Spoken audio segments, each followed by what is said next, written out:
Tout ceci ressemble à un film de science-fiction, n'est-ce pas, Leïla? Je trouve que le scénariste n'est pas très bon. Alors, parlons littérature, mais pour parler littérature, et peut-être plus particulièrement en ce qui vous concerne, il me semble qu'il est important de retracer votre parcours.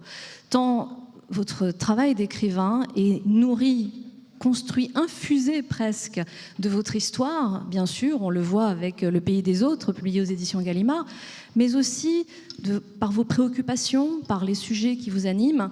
Donc j'aimerais, avant que nous parlions de ce magnifique roman, dont je ne sais que ça n'est que le premier volet de 2 autres romans à venir, parlons de vous, de votre parcours. Vous êtes né au Maroc, à Rabat, si je ne dis pas de bêtises, et je me demandais dans quel genre de famille avez-vous grandi? Est-ce que vous êtes né dans une famille qui vous a très tôt insufflé le goût des livres, ou est-ce que c'était quelque chose qui vous habitait, vous, depuis l'enfance? Alors, je suis née, oui, à Rabat, dans une famille avec 2 sœurs. J'étais au milieu. J'avais un père qui était banquier et homme politique, et une mère qui était médecin. Et mes parents étaient tous les deux des grands lecteurs, mais le livre était quelque chose qui était là, présent partout chez nous. Mais on avait tous des rapports très différents au livre. J'ai une petite sœur, par exemple, qui n'a jamais aimé lire et qui s'y est mise quand je suis devenue écrivain parce qu'elle a senti une espèce de pression, mais qui avant n'y portait aucun intérêt. Mes parents ne lui disaient rien, c'était une scientifique. Mais mes parents, oui, étaient des grands lecteurs. Ma mère, plutôt une lectrice de romans, et en particulier de romans russes.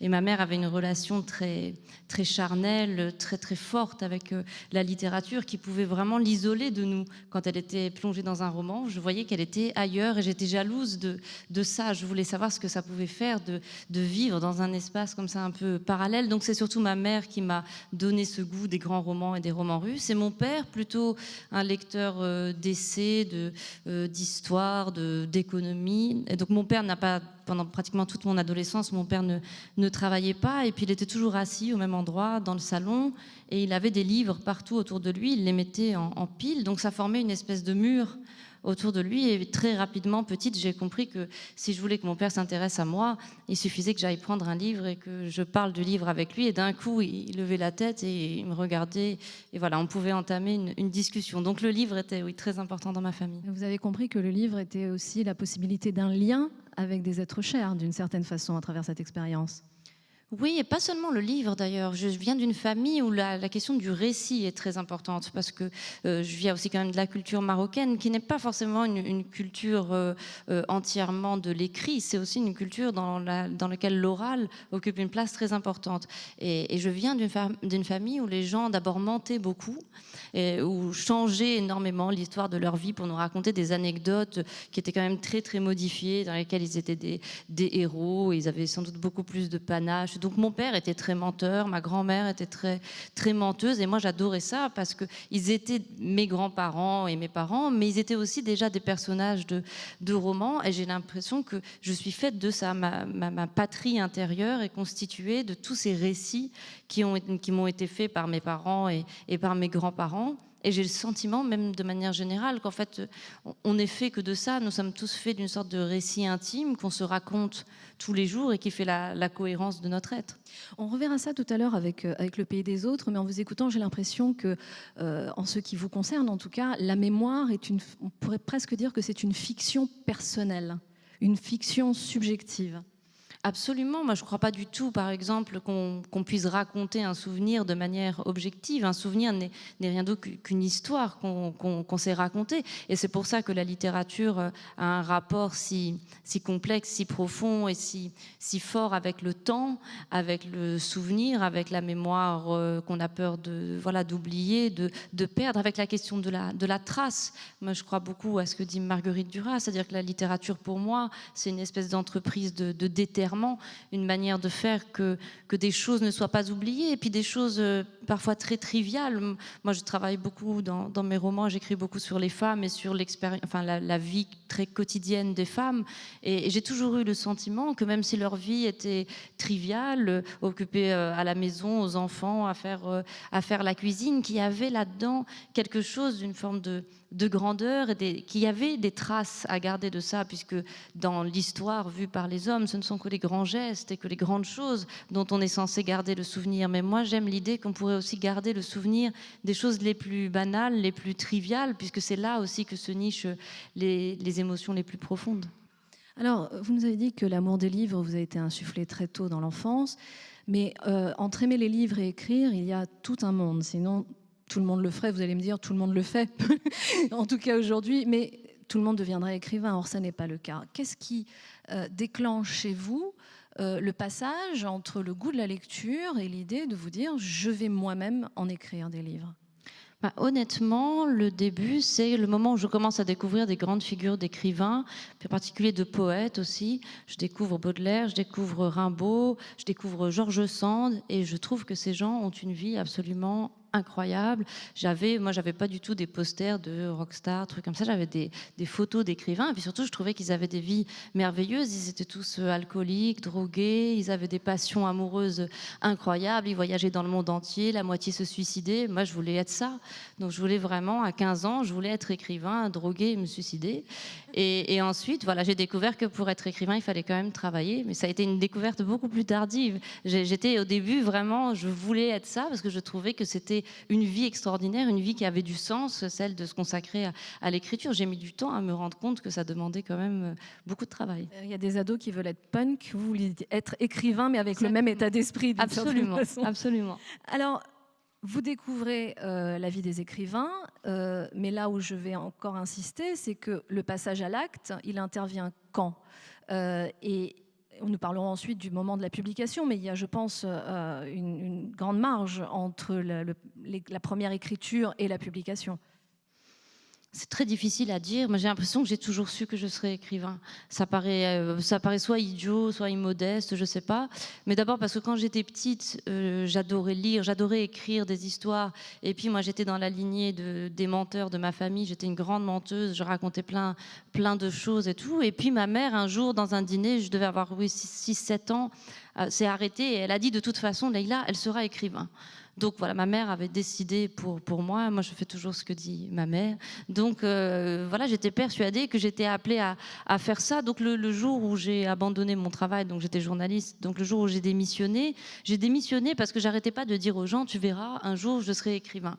Et qu'à un moment, je me suis imaginée avoir 40, 50, 60 ans et dire aux gens, tu verras, un jour, je serai écrivain. Et je voyais que le temps commençait à aller de plus en plus vite et qu'il était temps d'essayer. Donc, j'ai démissionné. Je me suis donné 2 ans, jour pour jour. Je me suis dit, si ça marche, très bien, je continue. Et si ça ne marche pas, je ne dirai plus jamais cette phrase. Alors, n'allons pas trop vite. Vous avez dit que vous avez été journaliste parce que vous décidez que vous deviendrez écrivain, mais vous faites quand même des études, notamment Sciences Po, et vous devenez journaliste. Est-ce que c'est un métier que vous avez choisi ou est-ce que c'est l'opportunité qui a fait que vous vous êtes retrouvé dans un métier où, malgré tout, il y a la question d'écriture quand même? Oui, c'est un métier que j'ai choisi. Moi, j'avais peur d'une seule chose, et d'ailleurs, c'est toujours le cas aujourd'hui. Moi, j'ai une grande peur de l'ennui. J'ai très, très peur de faire des choses répétitives, de m'ennuyer. Je m'ennuie assez vite. J'ai toujours besoin de choses nouvelles. Et je me suis dit, le métier de journaliste, en particulier de reporter, il y a moins de chances que je m'ennuie, puisque je vais voyager, je vais rencontrer toujours des gens différents. Il y a toujours des nouveaux articles à écrire. Bon, ça s'est pas tout à fait révélé vrai, parce que je me suis quand même ennuyée au bout de quelques années.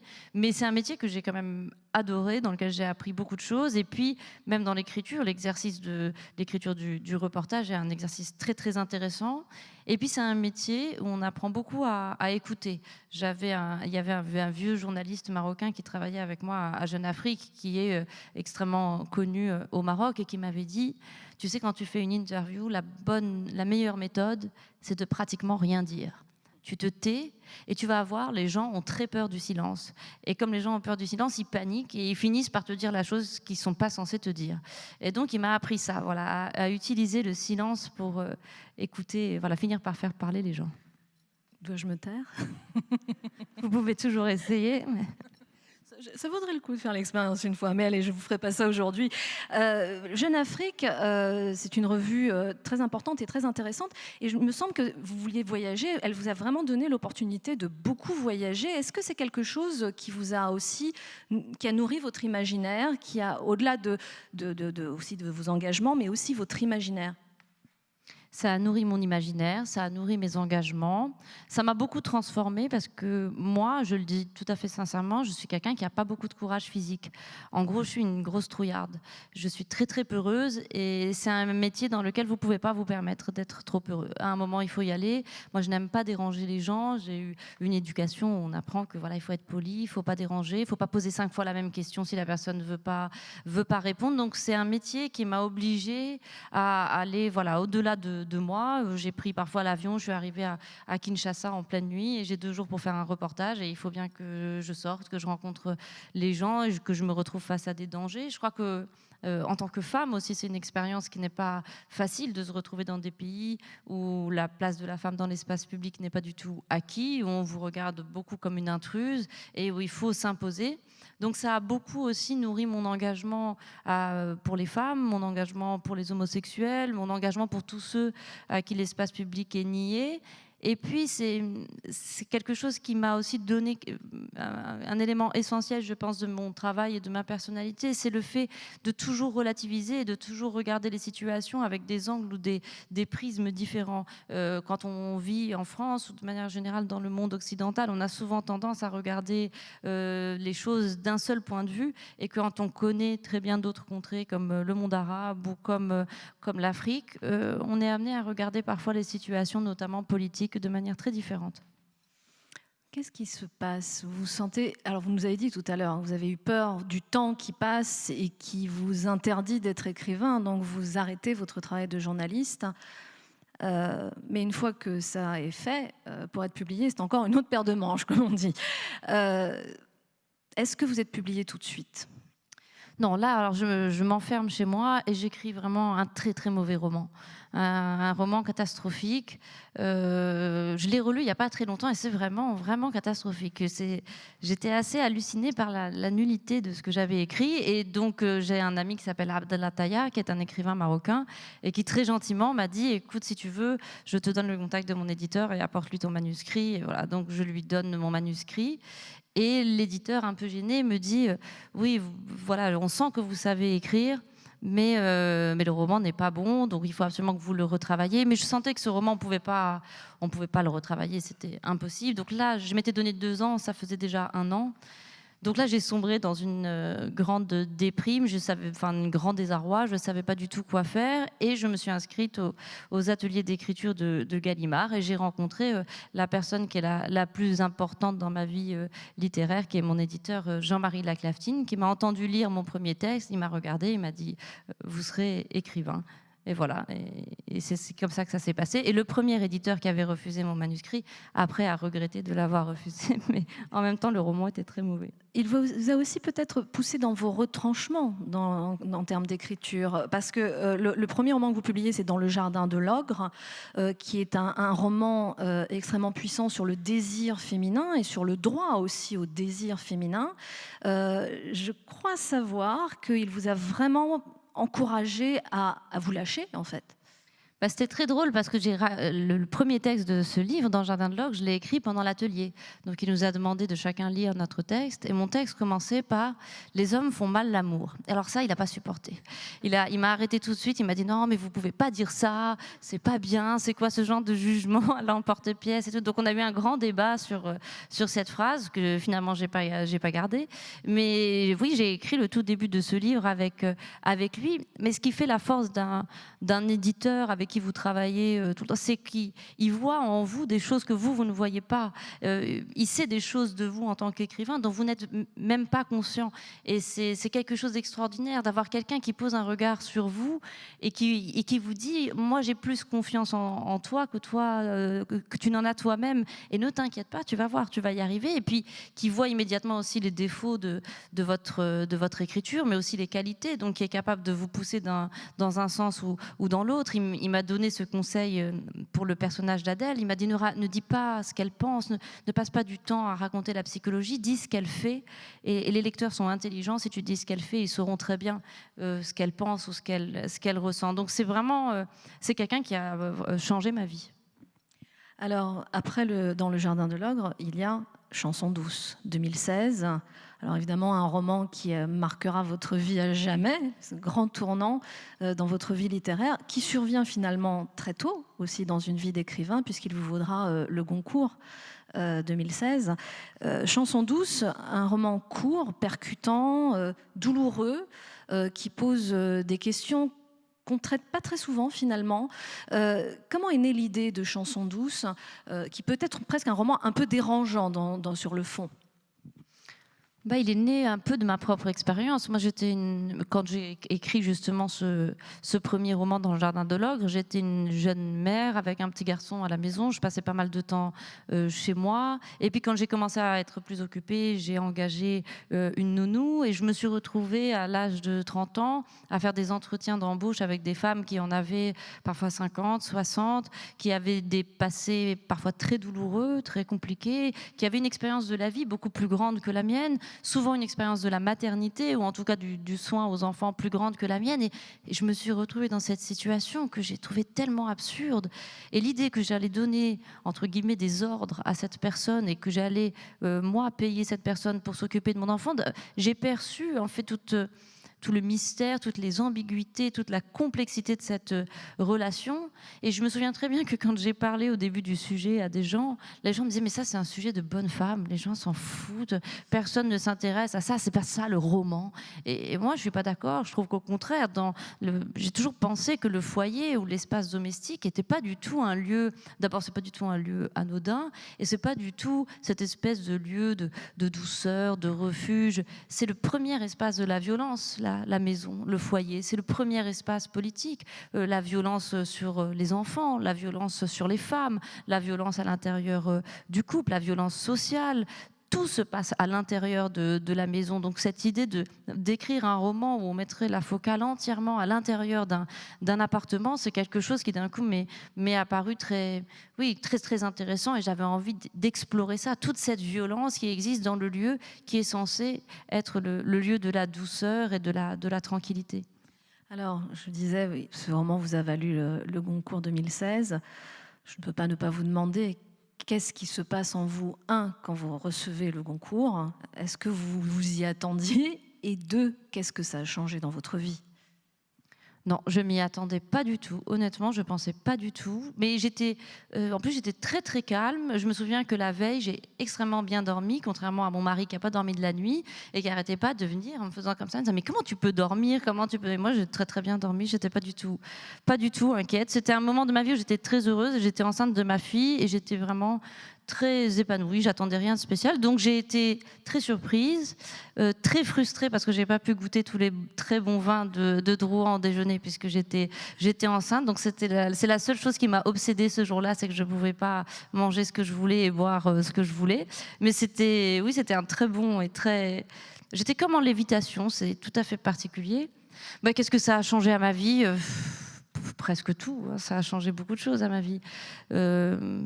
Ça a changé le fait que d'un coup, je suis devenue Leïla Slimani. C'est-à-dire que maintenant, parfois, je dis bonjour à des gens, je dis bonjour Leïla Slimani, et les gens me répondent je sais. Et ça, c'est quelque chose qui me fait toujours très bizarre. Et dans votre rapport à l'écriture, est-ce que ça a changé quelque chose dans le choix des sujets, dans la manière aussi d'écrire?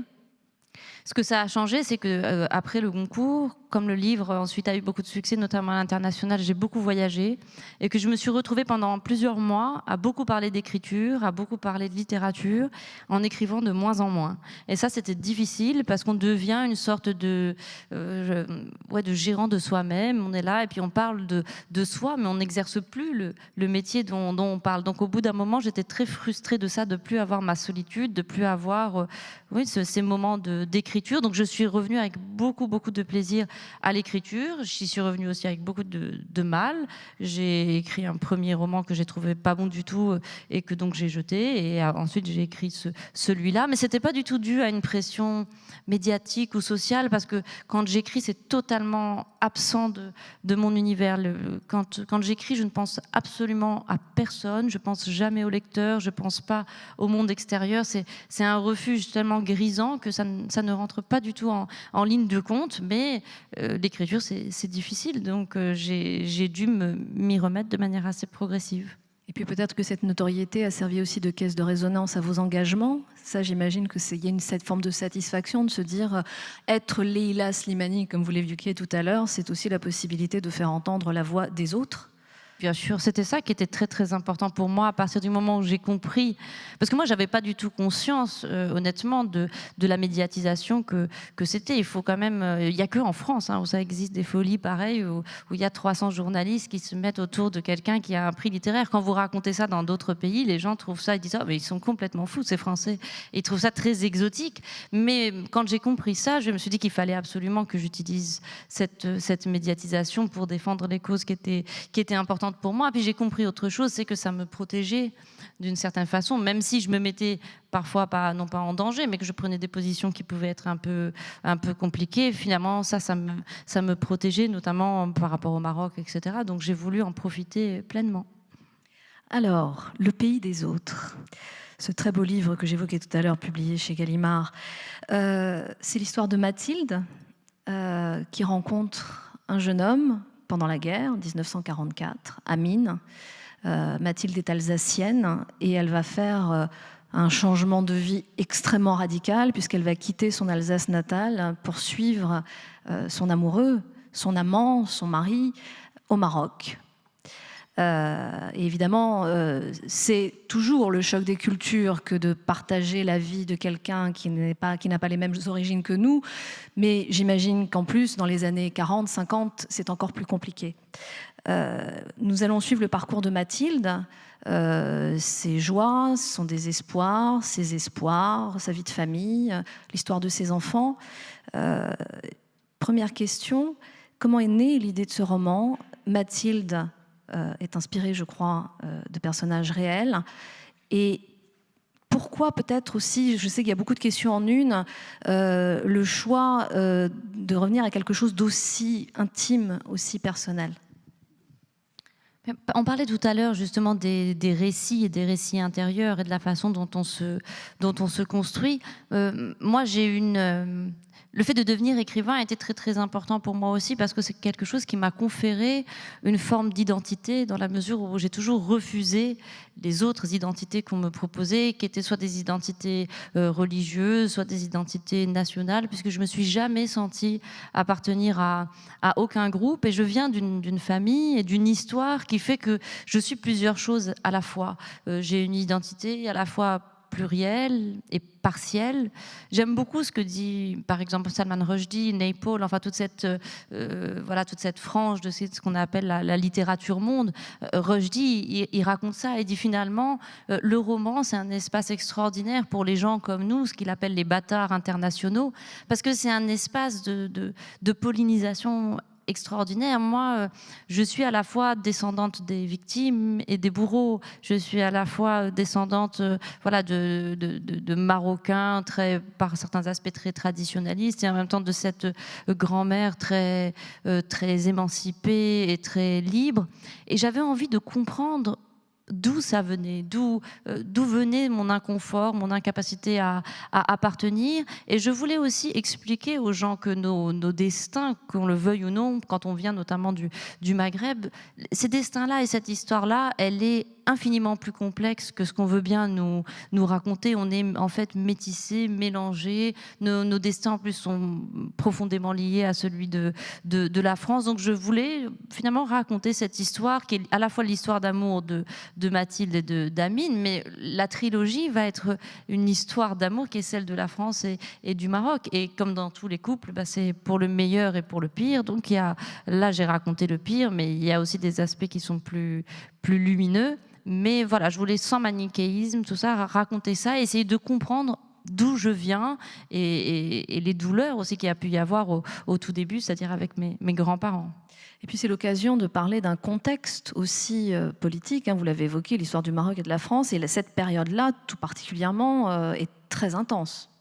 Oui, c'est une période tout à fait particulière. Donc, ils se rencontrent à la fin de la Seconde Guerre mondiale. Déjà, la rencontre de ce couple est très singulière. Il faut imaginer cette jeune femme qui habite dans le Sundgau, donc le sud de l'Alsace, dans un bourg un peu rural, et qui voit débarquer du jour au lendemain des soldats, des spahis, des soldats marocains, qui sont en tenue, donc en sarouel, etc., qui sont très basanés. Cette femme n'a jamais vu de sa vie ce qu'on appelle à l'époque un Africain. Et l'image que les gens à l'époque ont des Africains, c'est que ce sont des sauvages, ce sont des gens qui font peur aux enfants. Donc d'un coup, des mondes qui ne sont pas censés se rencontrer vont se côtoyer. Et c'est ce qui a été assez incroyable aussi avec la Seconde Guerre mondiale. Évidemment, la Seconde Guerre mondiale, elle va bouleverser absolument toutes les frontières, tous les codes, tout est bouleversé d'un coup. Et donc, ce couple va se former à la faveur de la Seconde Guerre mondiale. Mais à cette époque-là, le métissage, surtout dans ce sens-là, c'est-à-dire quand la femme est blanche et que l'homme est un homme de couleur, c'est quelque chose qui est extrêmement mal vu, c'est quelque chose de très très subversif. Il y a cette idée à l'époque dans l'imaginaire colonial que la femme blanche qui a des relations sexuelles avec un noir ou un arabe, c'est une femme qui sent sauvage, puis c'est une femme perverse qui va chercher des hommes qui ont des sexualités qui sont pas tout à fait normales, qui sont pas conformes à la bienséance, alors que de l'autre côté, la colonisation ou l'espace colonial est vu au contraire comme un espace de décompensation sexuelle pour l'homme blanc. L'homme blanc, lui, doit aller à la conquête de la femme indigène, de la mouquère, de la femme noire, et d'une certaine façon, il pénètre les territoires comme il pénètre la femme noire qui est à sa disposition. Mais pour la femme blanche, c'est tout à fait différent. Alors justement, on va suivre Mathilde, qui est elle aussi déchirée d'une certaine façon entre son amour pour son mari, une forme d'émerveillement pour ce nouveau pays et en même temps un malaise permanent parce qu'elle n'arrive pas à trouver totalement sa place, bien qu'elle apprenne la langue assez vite. Parce qu'elle est jeune, parce qu'elle a envie, parce qu'elle est amoureuse, j'imagine. Alors, comment dirais-je, l'espace est énorme parce que c'est pas simplement qu'elle est française, elle est alsacienne. En plus, elle est grande, elle est blonde, elle est voilà un peu étrange. Donc la différence, la disparité entre le couple est très très voyante. Oui, elle est très grande, elle fait une tête de plus que lui, et ça c'est quelque chose que j'ai gardé de mes grands-parents parce que ça m'impressionnait beaucoup. Ma grand-mère faisait 15 cm de plus que mon grand-père, et donc mon grand-père était très très mat de peau, ma grand-mère très très blanche aux yeux verts, et quand ils se sont mariés à l'église, donc il a fallu mettre mon grand-père 3 marches au-dessus de ma grand-mère, puis ils les ont photographiés là pour qu'on ait l'impression qu'ils avaient à peu près la même taille. Mais c'était effectivement un couple, simplement quand on les voyait, cette dissemblance était gênante, mais pour ce qui concerne Mathilde, c'est surtout que c'est une femme qui ne veut pas accepter un certain nombre de codes. Elle arrive là et puis elle dit tout le temps à son mari, mais moi je veux sortir et je veux sortir avec toi. Et c'est quoi cette façon de traiter tes sœurs et de traiter ta sœur et de traiter ta mère, et je n'aime pas la fête du mouton, je trouve que c'est une fête de sauvage. Elle ne comprend pas que Mathilde attend d'elle qu'elle se comporte finalement comme les femmes de son pays, c'est-à-dire qu'elle soit docile et qu'elle accepte la situation. Elle pleure beaucoup dans un pays où les femmes ont des vies très très dures et les femmes ne pleurent pas pour entre guillemets les bêtises pour lesquelles elle pleure, parce qu'elle pleure parce qu'elle n'a pas assez de jolies robes, parce qu'elle s'ennuie, et elle est entourée de femmes qui ont des vies très difficiles, très rudes dans la campagne. Donc c'est une femme qui va s'endurcir, et c'est aussi un peu une petite sœur de Madame Bovary. C'est une femme qui vit dans des fantasmes. Elle est partie au Maroc avec cette idée qu'elle allait être un peu la Karen Blixen. C'est un peu dans Out of Africa. Elle pense qu'elle va arriver dans une grande ferme, qu'elle aura des domestiques, qu'elle va boire des cocktails sur la terrasse avec ses autres amis colons et que ce sera une vie exotique et merveilleuse. D'ailleurs, elle raconte toujours des mensonges à sa famille en leur disant qu'elle a ce type de vie-là.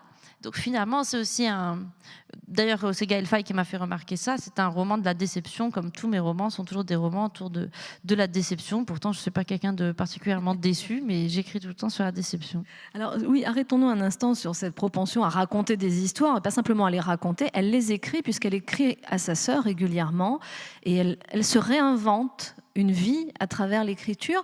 Et ce que j'ai trouvé intéressant, qui nous renvoie à ce que vous nous disiez à propos de votre famille en tout début de conversation, c'est qu'on a presque le sentiment qu'en écrivant, elle la vit, cette seconde vie, un peu comme quand on rêve, d'une certaine façon, on vit un peu ce qu'on rêve. Mais je pense que c'est pour ça qu'on écrit. On écrit pour compenser ou pour être à la hauteur des ambitions que la vie véritable ne nous permet pas de vivre. C'est Mario Vargas Llosa qui dit ça. Il y a une forme dans la littérature profondément d'insatisfaction. On écrit parce qu'on est insatisfait, parce que la vie n'est pas à la hauteur, soit des rêves, soit des ambitions, soit des fantasmes qu'on a eus. Donc dans la littérature, tout est possible. Et elle écrit ces lettres-là exactement dans cet esprit. Puis parce qu'elle a honte de son échec, elle a honte que ce soit pas à la hauteur, alors qu'elle pensait que tous les ingrédients étaient réunis. Donc l'écriture, c'est une manière évidemment de réinventer sa vie. Alors il y a le couple, et puis il y a les enfants, et plus particulièrement la petite fille, l'aînée, Aïcha. Aïcha qui a une chevelure pas possible, blonde, fine, mais terriblement crépue, et puis qui a surtout une personnalité très particulière. Qu'est-ce qui fait la particularité de cette petite Aïcha ? D'abord, c'est une enfant mystique. C'est une enfant qui a un rapport à Dieu, en particulier à Marie et à Jésus, qui est très très puissant. Donc, c'est une petite fille qui a grandi dans cette ferme, très très isolée. Faut imaginer qu'à cette époque, les fermes qui sont par exemple à 25 km de Meknès, d'abord il n'y a pas d'électricité, on vit dans le noir le plus profond dès que la nuit tombe, il n'y a absolument rien, il y a des chacals, ça fait très peur. Donc c'est une enfant qui vit quand même dans un contexte assez effrayant, avec des parents qui ne cessent pas de se disputer parce qu'ils ne se comprennent pas, parce qu'ils n'ont pas la même vision du monde, parce qu'ils ont des gros problèmes financiers. Et cette petite fille va arriver à l'école. Donc à l'époque, dans les années... tout début des années 50 au Maroc, si vous vouliez scolariser une petite fille, c'était quand même compliqué. Il y avait quelques écoles, ce qu'on appelait les écoles de nationalistes, donc les premières écoles créées par les nationalistes pour les filles, mais c'était les filles de la haute bourgeoisie marocaine. Mais sinon, il fallait les mettre chez les sœurs. Et donc des hommes comme mon grand-père, qui était pourtant musulman, ont mis leurs filles chez les sœurs. Et donc cette petite fille, quand elle entre dans la chapelle et qu'elle voit l'homme nu, c'est-à-dire Jésus, elle est fascinée par cet homme et elle se met à penser ou à espérer, à prier pour que ce qu'on lui raconte sur la Bible, Dieu, le pardon et l'amour de l'autre soit vrai, et que si elle est gentille et que si elle les aime vraiment, peut-être que toute cette violence et toute cette noirceur qu'il y a autour d'elle disparaîtra, ou du moins qu'elle parviendra à les supporter de manière plus sereine. Et puis elle est très intelligente. Elle est très intelligente et puis elle est méchante aussi. Elle est pas méchante, mais tous mes personnages ont ça. D'abord, elle est très sauvage, et puis elle a des éclats de violence. Mais je crois c'est un livre sur l'humiliation aussi, et sur ce que provoque l'humiliation. Il y a une phrase de Frantz Fanon qui dit que tout persécuté n'a qu'une envie, c'est de devenir persécuteur. Et je crois que c'est assez vrai dans toutes les mécaniques de domination. Celui qui est humilié a envie à un moment de retourner cette violence contre quelqu'un. Donc tous mes personnages à la fois finalement se laissent domestiquer par la vie, par les circonstances, sont parfois humiliés, mais ont des moments où la sauvagerie de nouveau peut s'exprimer. Et cette petite fille, par instant, elle se rebelle contre l'ordre établi, mais en même temps, elle a l'air tellement sage que personne ne pense jamais que c'est elle qui a pu commettre ces forfaits. Méfiez-vous de l'eau qui dort, dit-on. Absolument. Alors, il y a les disparités entre le couple, il y a la confrontation d'une petite fille avec un monde, finalement, quand elle va à l'école, assez différent de celui dans lequel elle vit quand elle est dans son foyer. Et puis, au sein même de la famille d'Amine, il y a aussi des disparités. Parce que c'est pas parce qu'on vient du même endroit, qu'on a la même culture, qu'il n'y a pas de conflit, bien au contraire. Et là, c'est le contexte politique qui fait qu'au sein de cette même famille, les idées sont très différentes et les choix de vie sont très différents. Oui, parce que Amine, il a une ambition, c'est de devenir un grand paysan, et c'est de devenir en fait une sorte de colon, de devenir comme les colons et d'avoir la même réussite, de gagner autant d'argent. D'ailleurs, il n'y a pas très longtemps, j'ai retrouvé une carte d'identité de mon grand-père, et très bizarrement, il y a écrit au mot profession, il y a écrit colon. Donc à l'époque, les paysans qui réussissaient un peu, on écrivait colon, alors que pourtant il était marocain. Donc c'est très étrange. Donc lui, finalement, se dit, moi je n'ai pas envie de m'enfermer dans la haine de l'autre ou dans la haine de mon voisin colon. Donc il se sent tout à fait en droit ou libre de vouloir faire comme eux, de s'intéresser à eux. Donc il va voir son voisin, il lui emprunte des tracteurs, etc. Et son frère, à l'inverse, est un nationaliste quasiment intégriste. Moi, ce qui m'intéressait, c'est aussi une forme de radicalité, comme ça.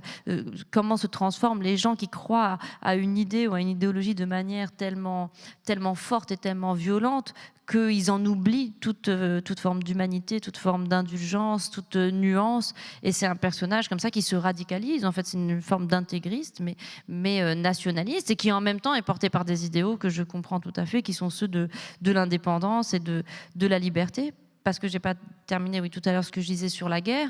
La Seconde Guerre mondiale, c'est un moment très très particulier pour l'histoire du Maroc, puisque entre 1942 et 1945, le Maroc va connaître une terrible famine.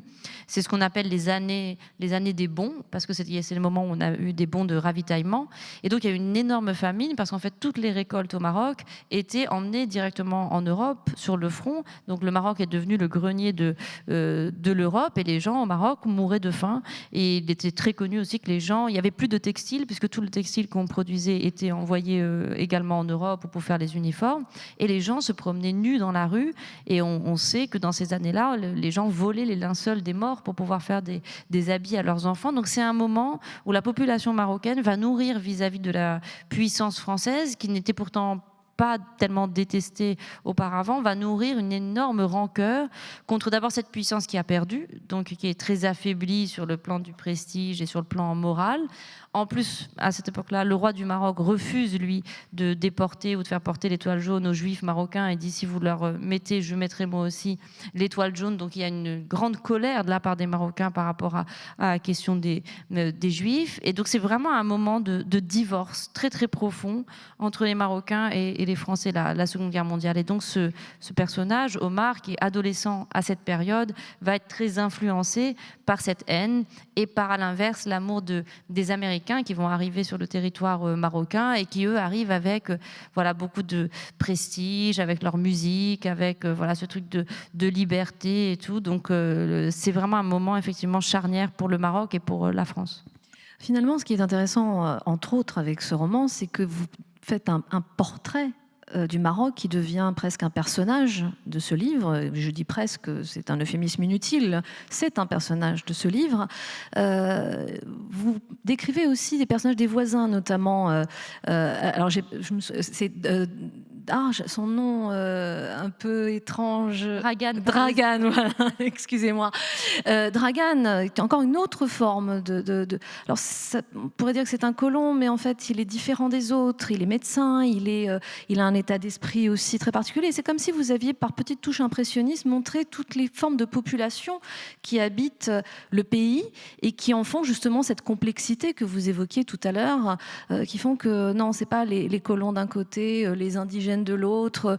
Non, les choses sont beaucoup plus complexes. Bien sûr, mais on n'imagine pas. Parce qu'aussi, c'est vrai que l'histoire algérienne a beaucoup occulté l'histoire de la Tunisie ou du Maroc. Donc on connaît beaucoup moins bien l'histoire du Maroc que l'histoire de l'Algérie, surtout en France. Mais il faut imaginer que le Maroc, à cette époque, c'est un pays où il y a un nombre de nationalités incroyable. Il y a beaucoup de Grecs. Par exemple, tous les gens qui ont des restaurants, des brasseries, notamment à Meknès, tous des Grecs. Il y a des Italiens, il y a des Arméniens, puis il y a beaucoup de Russes, parce qu'il y a des Russes blancs qui sont arrivés jusque dans le sud de la France, qui n'arrivent pas à vivre et tout, et qui viennent s'installer au Maroc. Le fils de Tolstoï est mort à Rabat. Il est enterré, il est mort à la fin de la guerre à Rabat. Donc il y a vraiment des populations tout à fait étonnantes, des gens qui vont venir trouver refuge dans ce pays. C'est aussi un nid d'espions, parce qu'à partir de la Seconde Guerre mondiale, Casablanca devient un lieu où on a des espions de toutes les nationalités qui se retrouvent là. Donc je voulais aussi raconter à quel point cette histoire est non seulement complexe, mais elle a énormément de panache et elle est très très romanesque.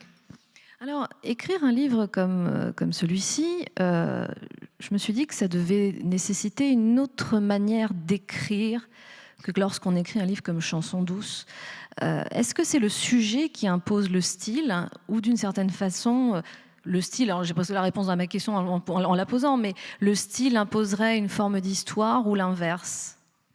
Moi, je suis surtout guidée par des images. J'ai des images qui sont très très fortes, et dans les images que j'avais pour ce livre, les images étaient beaucoup plus, comment dire, sensibles. Il y avait la chaleur, il y avait le paysage, il y avait la peau des personnages. Alors que dans Chanson douce, je voyais vraiment mes personnages presque à travers une vitre transparente. Je les voyais vivre, mais j'avais une grande distance avec eux. J'avais une certaine froideur, peut-être aussi parce qu'ils me faisaient peur, donc j'avais pas envie de vivre avec eux. J'avais juste envie de les regarder, alors que là, immédiatement, tout a été très très sensuel. Et je pouvais pas raconter aussi le Maroc de cette époque et raconter cette ferme sans avoir une écriture qui soit une écriture charnelle, dans laquelle on est la nature, la force de la nature. Et puis rapidement aussi, j'ai été très influencée par la littérature du sud des États-Unis. J'ai beaucoup relu Faulkner, Carson McCullers ou Styron. Et donc c'est vraiment des écritures de la moiteur, dans les relations aussi entre les sexes, entre les races. Il y a à la fois cette violence, mais en même temps ce désir presque constant et sourd.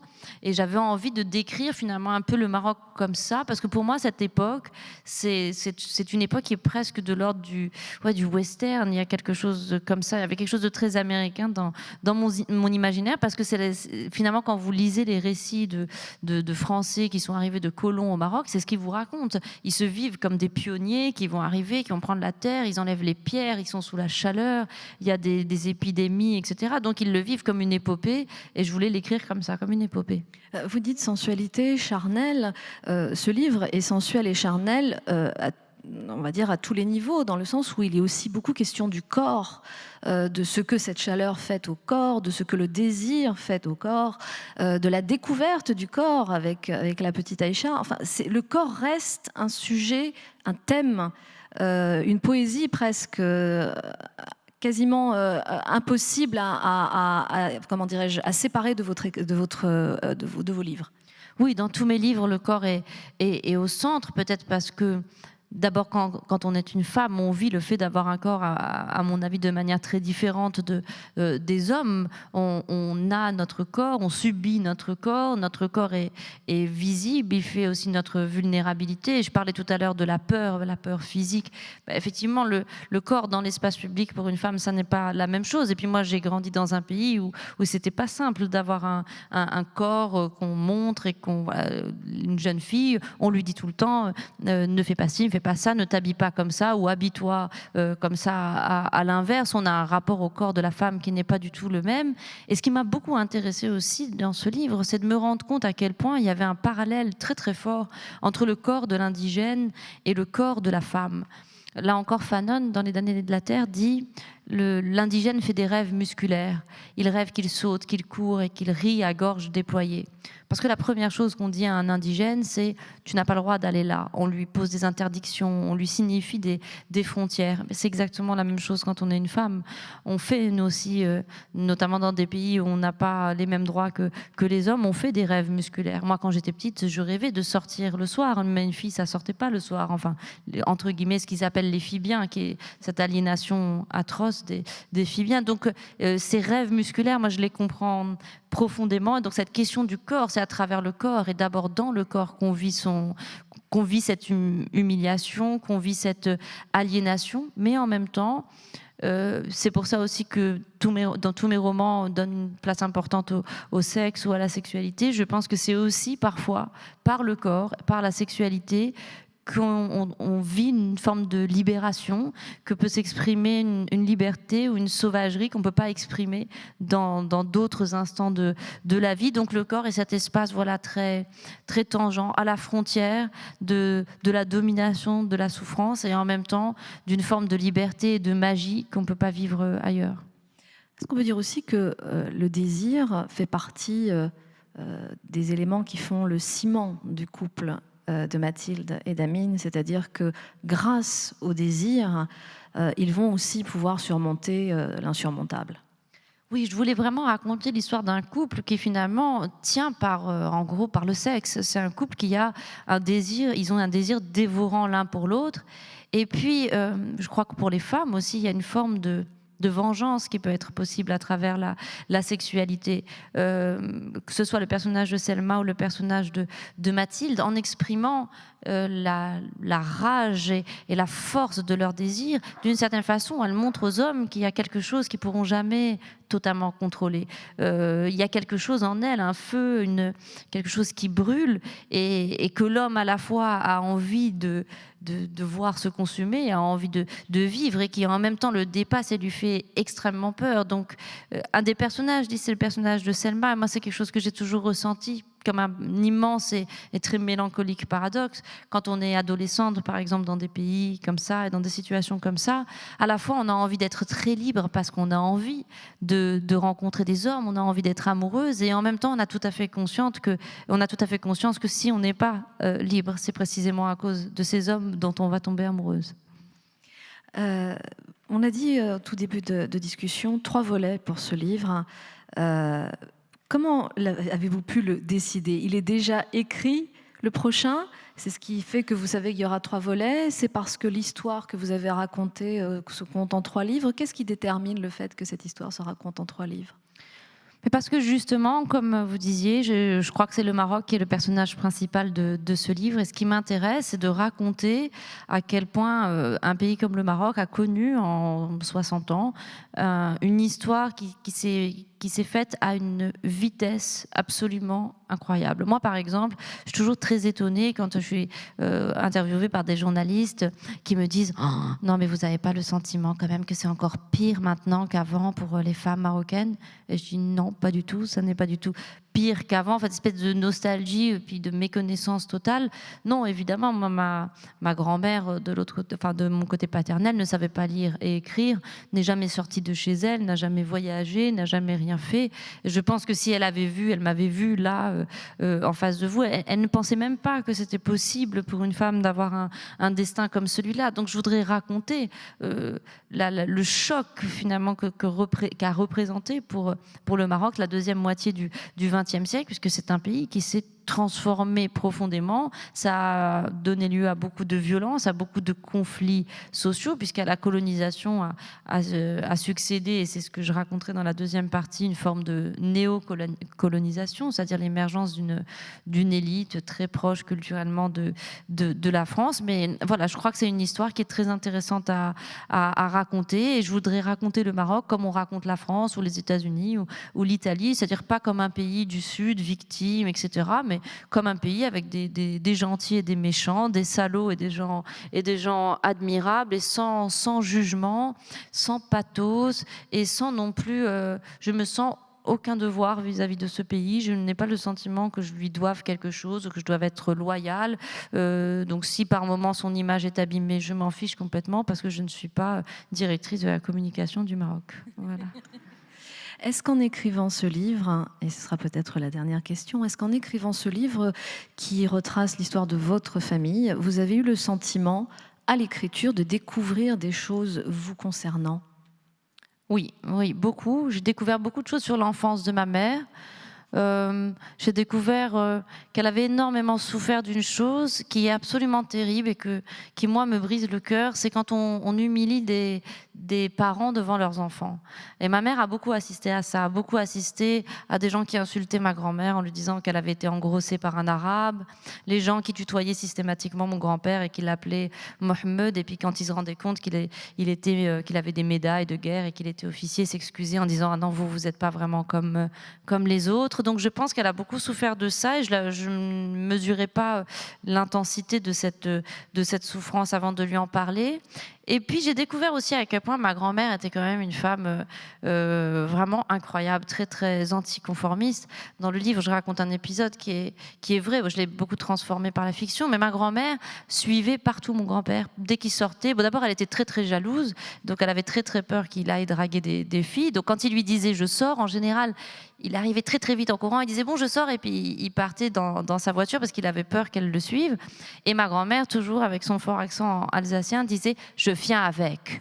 Et donc elle le suivait et ma nounou m'avait raconté que vraiment elle avait des souvenirs de ma grand-mère courant derrière mon grand-père et puis finalement elle arrivait toujours à le suivre. Et je me suis dit que ça c'était un enseignement que je lui devais. Elle m'a toujours dit ça, si tu as envie d'aller quelque part, bah, tu y vas. Tu ne demandes pas l'autorisation 1000 fois pour savoir si tu as le droit d'y aller. Tu dis je viens avec et tu y vas. Donc, elle avait de plus grandes jambes aussi. Voilà, oui, ça c'est sûr. Mais ma question était un petit peu plus personnelle. Quand j'ai demandé si vous avez découvert des choses, c'était sur vous-même, Leïla. C'est-à-dire qu'en retraçant ce parcours et en comprenant tous les mécanismes, parce que j'imagine qu'en écrivant l'histoire, en la décortiquant de façon à pouvoir la retranscrire, on rentre dans le détail, toutes ces choses que vous avez découvertes. Est-ce que ça vous a permis éventuellement de découvrir des choses sur vous-même qui vous expliquent celle que vous êtes aujourd'hui, pour laquelle vous auriez peut-être eu vous-même des questionnements? Honnêtement, je ne sais absolument pas qui je suis. Je n'ai aucune idée de qui je suis. J'ai le sentiment d'être très très flou. On dit connais-toi toi-même, eh bien je ne me connais pas du tout et ça n'est pas grave. Mon livre s'appelle Le pays des autres. Je crois que je suis beaucoup plus intéressée par les autres que par savoir qui je suis. C'est un magma. Je suis pleine de contradictions. Je suis parfois très incohérente. Je veux une chose un jour et puis je veux l'inverse le lendemain. Je n'ai rien appris sur moi et je crois que je suis pas sûre qu'on apprenne quoi que ce soit. Enfin, d'abord, je suis pas du tout quelqu'un qui tire des leçons de ses expériences. Je refais les mêmes erreurs 1000 fois et c'est pas très grave. Alors moi, je vais vous dire qui vous êtes, Leïla Slimani. Jusqu'au 20 septembre, vous êtes la présidente du Livre sur la Plate de sa 42e édition. Merci infiniment, Leïla, pour cet échange. Le pays des autres, c'est aux éditions Gallimard. C'est somptueux. Et j'en profite pour remercier ici nos interprètes qui ont permis que tout le monde puisse entendre cette conversation. Merci infiniment à vous tous et je vous invite à retrouver Leïla en dédicace. Merci beaucoup. À l'extérieur.